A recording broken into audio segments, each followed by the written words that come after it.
O'Connor Hospital is a critical access hospital.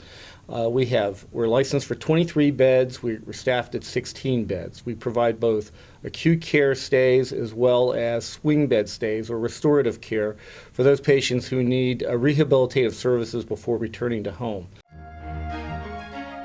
Nestled among upstate New York's Catskill Mountains, O'Connor Hospital has a proud tradition of serving residents of Delhi and the surrounding areas of Delaware County, a tradition of providing quality health care to a committed and supporting community.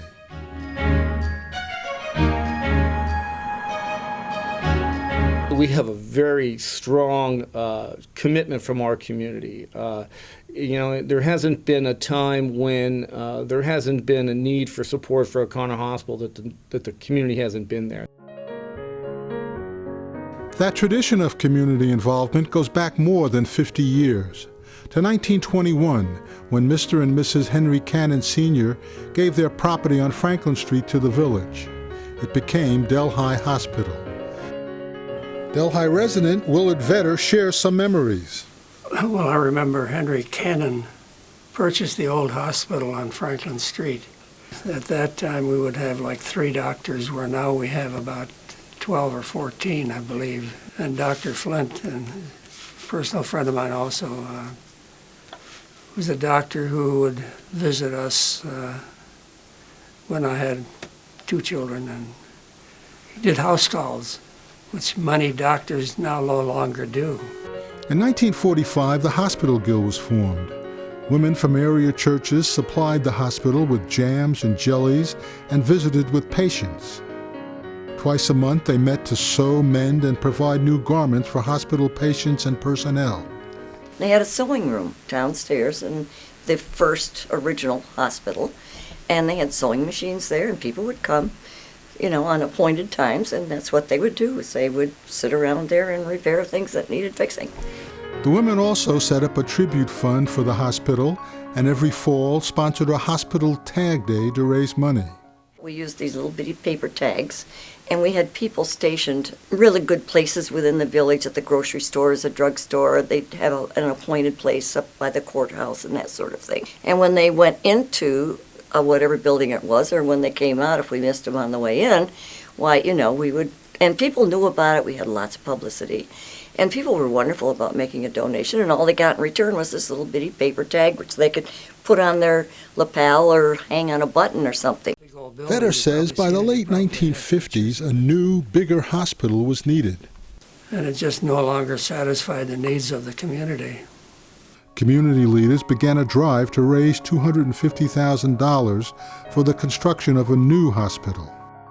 The campaign slogan was "Helping yourself by helping others." And in 1958, a new hospital opened its doors.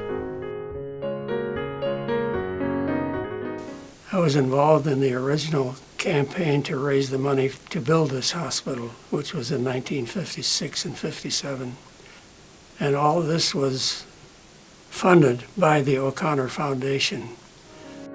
In 1969, the name of the hospital was changed from Delhi Hospital to O'Connor Hospital in recognition of the support and contributions of Judge A. Lindsay O'Connor and his wife Olive.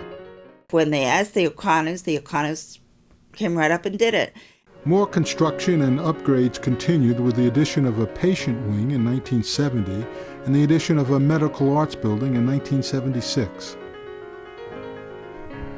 By 1988, the economic realities of rural health care had changed, and in order to survive, O'Connor formed a strategic partnership, becoming a division of Bassett Hospital. O'Connor Board Chairman Pete Hamilton remembers those days.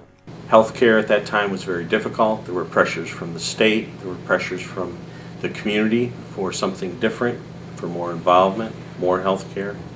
And it was a challenge. We needed a partner. My personal feeling was that we needed a strong partner, and the sooner we picked a partner, the better. And we were very fortunate to begin discussions with Bassett Healthcare, and it's through Dr. Streck and his leadership and vision that enabled O'Connor to have very prudent and deep conversations with the Bassett organization. By 1998, O'Connor was no longer a division of the Bassett Healthcare Network, but to this day still maintains a strong affiliation with Bassett through contractual agreements with its physicians and administrators. In 1993, the O'Connor Medical Arts Building was expanded.